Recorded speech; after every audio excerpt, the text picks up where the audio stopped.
네, 일희일비하고 있는 시장입니다. 간밤에 경제 지표를 통해서 인플레이션 부담감이 드러났던 미국장 1%대의 하락세가 나왔고요. 우리 장도 장중 내내 하락세를 이어가고 있는 모습입니다. 연준에서 주로 참고하는 주요 물가지수, 개인 소비지출 PC 물가지수가 지난해 같은 기간보다 6.4%가 상승하면서 40년 이래 최대 폭의 상승폭을 기록했습니다. 이런 가운데 러시아 우크라이나 평화협상 현지 시간 1일 또 진행되지만 불확실성 이어지고 있는 상황이고요. 러시아 푸틴 대통령이 1일부터 러시아의 비우호적인 국가들은 가스 공급 시 루블화로 결제 수단을 사용하라는 대통령령에 사인을 했습니다. 노골적으로 에너지 무기화에 나선 것이 아니냐는 분석이 나온 가운데 이 러시아와 유럽의 대립이 이어지고 있는 모습이고요. 국제유가가 간밤 급락했지만 원달러 환율은 다시 상승합니다. 1217원 선까지 진입하면서 러시아와 서방 국가 간의 이 대립에 대한 부담감 나타나고 있습니다. 지수 원화 약세 이후 오늘 장은 하락하고 있는데요. 움직임 살펴보도록 하겠습니다. 금요일장 10시 구간 먼저 코스피 지수부터 보시죠. 코스피 지수 나흘 만에 하락하고 있습니다. 현재 지수 0.85% 하락하면서 2735.47포인트 선 기록하고 있고요. 거래대금은 3조 7,200억 원가량 나타나고 있습니다. 분봉 상황 알아보겠습니다. 오늘 코스피 지수는 0.43% 하락하면서 2745선에서 출발을 했습니다. 이 선을 고가로 해서 장중에 밀려 내려가고 있고요. 2730선을 깨기도 했습니다만 지금은 다시 한번 2735선 가리키고 있고요. 22포인트가량의 하락세를 기록하고 있습니다. 수급구도 살펴보겠습니다. 어제와는 또 정반대의 움직임이고요. 어제 외국인 기관 이 시간 동반 매수를 했었지만 결국에 외국인은 어제장 매도 전환하면서 장을 마쳤습니다. 이에 따라서 오늘 외국인 6거래일째 매도가 이어지고 있고요. 현재 772억 원어치를 팔고 있습니다. 기관 쪽에서는 3,378억 원어치 매도하고 있는 모습이고요. 개인 쪽에서 4,088억 원 순매수 가리키고 있습니다. 외국인 기관 동반 매도하고 있는 가운데 매수하고 있는 업종 눈에 띄고 있는데요. 운수창고, 음식료에 대해서 소폭의 동반 매수 시도하고 있고요. 전기전자, IT 업종에 대해서 동반 매도하고 있습니다.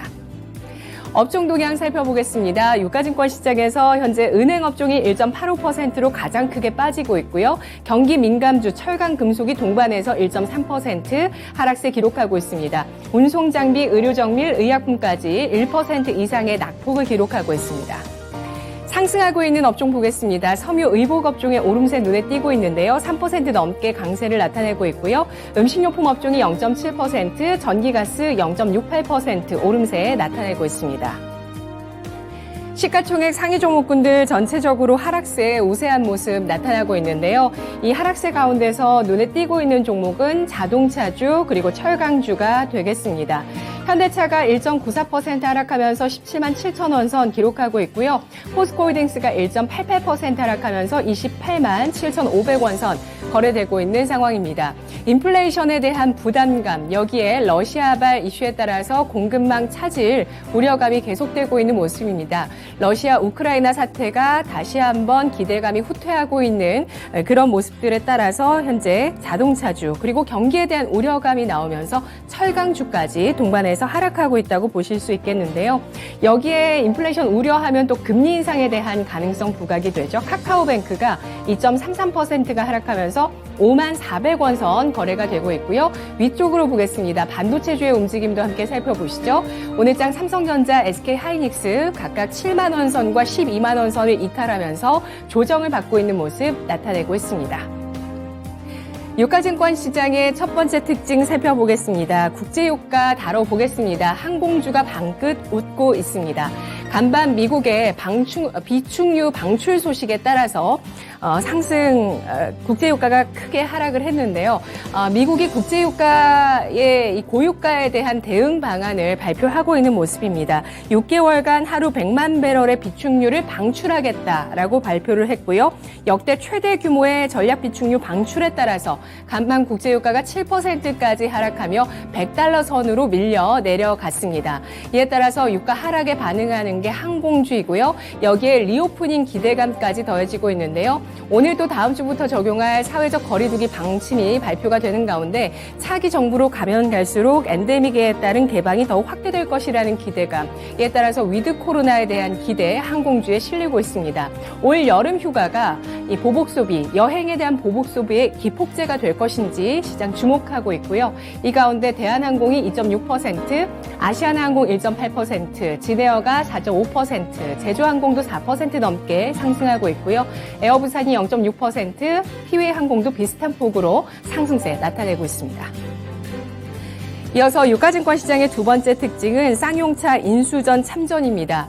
에디슨 모터스 쌍용차 인수가 불발되면서 다시 매물로 나온 쌍용차에 대해서 눈독을 들이고 있는 기업입니다. 바로 쌍방울 그룹인데요. 특장차 기업 광림을 앞세워서 쌍방울 그룹이 태스크포스를 구성해서 인수 작업에 들어갔다는 소식이 나오고 있고요. 아직 인수 의향서는 제출 전인 것으로 알려지고 있습니다. 쌍용차 인수 컨소시엄에 KH 필룩스까지 함께 참여를 검토하고 있다는 소식이 나오고 있고요. 관련주의 오름세가 나타나고 있습니다. 쌍방울 현재 29.5%까지 급등하고 있고요. 광림 상한가 들어가면서 3,510원 선 거래되고 있습니다. KH 필룩스 26% 급등하고 있고요. KH 그룹 내 종합 엔터테인먼트 기업 IHQ가 2%로 탄력을 둔화시키고 있습니다. 코스닥 시장 가보겠습니다. 코스닥 지수 나흘 만에 하락하고 있습니다. 0.4% 하락하면서 940.49포인트 선, 거래대금 2조 9천억 원 실리고 있는데요. 유가증권 시장보다 부진한 거래대금 나타나고 있습니다. 요즘 거래대금은 사실 코인 쪽 시장이 굉장히 많이 실리고 있는데요. 자, 분봉 살펴보도록 하겠습니다. 자, 코스닥은 0.43%가 밀리면서 오늘장 940선에서 출발을 했고요. 이 선을 고가로 해서 936선까지 좀 밀려 내려갔다가 다시 한번 장중 고점 부근 터치하고 있습니다. 940.34포인트, 4포인트가량의 하락 나타나고 있습니다. 수급 상황 알아보겠습니다. 코스닥 시장에서 외국인 나흘 만에 매도 전환하고 있고요. 기관 쪽에서 하루 만에 매도 전환하면서 각각 500억 원 내외의 매물을 내놓고 있고요. 개인 쪽에서 1,094억 원 순매수 가리키고 있습니다. 어제는 개인 쪽에서 8천억 원 가까운 코스닥 시장의 매도를 나타냈는데 하루 만에 매수 전환하고 있고요. 개인 쪽에서 1,100억 원 가까이 사고 있습니다. 시가총액 상위 종목군들 움직임 함께 보시죠. 대부분 하락세를 띠고 있는 가운데 어제 이 시각 동반 상승했었던 위메이드와 LNF가 다른 흐름을 보여주고 있습니다. 현재 위메이드 2.6% 하락하면서 10만 원 선에 대한 지지력 나타내주고 있는데요. 위메이드, LNF 어제장 나란히 상승할 때 위메이드는 바닥을 지지하는 지지력 테스트가 이어지고 있다고 말씀을 드렸죠. 3월 중순에 9만 1,000원 선까지 밀려 내려가면서 저점을 찍고 10만 원 선까지 완만하게 우상향하고 있는 모습 나타내주고 있습니다. 인플레이션 우려 속에서 원가 부담이 생기는 쪽 오늘장의 하락을 좀 나타내고 있고요.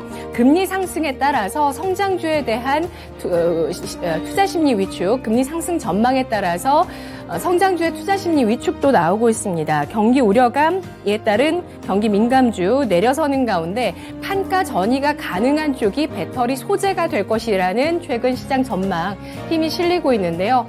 그런데 현재 LNF는 장중에 상승세를 지키지 못하고 있네요. 현재 소폭 쉬어갑니다. 0.09% 하락하고 있고요. 22만 원 선 중반 기록하고 있습니다. 아래쪽에 첨보도 결국에는 하락 반전하네요. 현재 0.15% 소폭 내림세고요. 에코프로비엠은 오전장 장 초반부터 하락세를 보였습니다. 현재 1%의 낙폭을 기록하고 있습니다. 하락하고 있는 종목들 대체로 1에서 2%가량의 하락세를 고르게 나타내고 있고요. 상승하는 쪽에서 오늘 컨텐츠주의 움직임 눈에 띄고 있습니다. 스튜디오 드래곤 1% 가까이 오르면서 92,900원 선 기록하고 있는데요. 넷플릭스 등 글로벌 OTT에 납품하는 드라마, 올해 사상 최대 규모의 드라마가 될 것이라는 그 기대감. 과연 실적으로도 또 이 기대감을 충족시켜줄 수 있을지 스튜디오 드래곤 지켜보도록 하겠습니다. 자, 이어서 오늘 코스닥의 특징 첫 번째로 현대사료 보겠습니다. 10거래일 연속의 상승을 기록하면서 신고가 랠리를 이어가고 있습니다. 이 기간 동안 17,000원대 주가에서 지금 13만 원, 14만 원대 주가까지 올라서게 되면서 이 기간 현대사료는 8배 이상의 상승세를 기록하는 모습인데요. 곡물 가격의 상승에 따른 사료 가격의 상승세가 나타났습니다. 바로 러시아와 우크라이나가 곡물 수출 금지 조치를 내렸기 때문인데요. 이와 함께 6개의 가격의 상승세에 대해서 전망도 나오면서 전체적으로 에그플레이션 가능성이 대두하고 있는 상황입니다. 이 가운데서 선택받은 종목이라고 볼 수 있을 것 같습니다. 현대사료가 왜 이렇게 올라가게 될까요? 수급적인 요인이라고밖에 설명이 되지 않는 이 현대사료의 상승세, 5거래일 연속의 상한가 이후에 하루 쉬어갔고요. 거래 정지였습니다. 그리고 2연상을 기록했습니다. 또 어제 거래 정지가 됐고 오늘 다시 한번 거래가 재개된 가운데 23%까지 급등을 하고 있고요. 14만 3,800원 선에 거래가 되고 있습니다. 여타 사료주 보시면 미래생명자원, 한일사료는 하락세 오늘장 띄고 있고요. 6개 관련주가 움직이네요. 하림과 마니커, 마니커 FNG가 나란히 4%에서 12%까지 급등합니다. 마지막으로 오늘장의 이슈들 모아보도록 할 텐데요. 자원 무기화, 에너지 무기화 관련한 소식과 움직이는 종목 보겠습니다. 정부가 반도체 백신 배터리에 이어서 OLED를 국가 전략 기술로 지정하는 방안을 검토하고 있다는 소식이 나오고 있습니다. 각국에서 자원과 기술에 대해서 무기화하는 조짐이 나타나면서 우리나라도 정부 차원에서 대응 전략을 펴고 있는 건데요. 이런 가운데 오늘장 움직이는 종목 파워넷입니다. 전력 변환 장치를 만드는 기업이고요. 디스플레이나 여러 가지 IT의 전방 산업 쪽에 이 전력 변환 장치를 납품하고 있는 기업입니다. 파워넷의 주가가 현재 3% 플러스 기록하면서 이 이슈와 관련해서 움직인다고 시장에서 해석하고 있는 종목이고요. 뒤이어서 휴젤 보겠습니다. 휴젤은 메디톡스가 미국의 ITC 소송을 제기했다는 소식에 따라서 오늘장 12%까지 급락하고요. 오늘 신규 상장한 스마트 그리드 기업 보겠습니다. G2파워 공모가 16,400원에서 2배 올라선 가격에서 시초가를 형성했고 장중에 따상을 기록한 이후에 현재는 22% 급등하면서 4250원 선에서 거래되고 있습니다. 10시 구간이었습니다.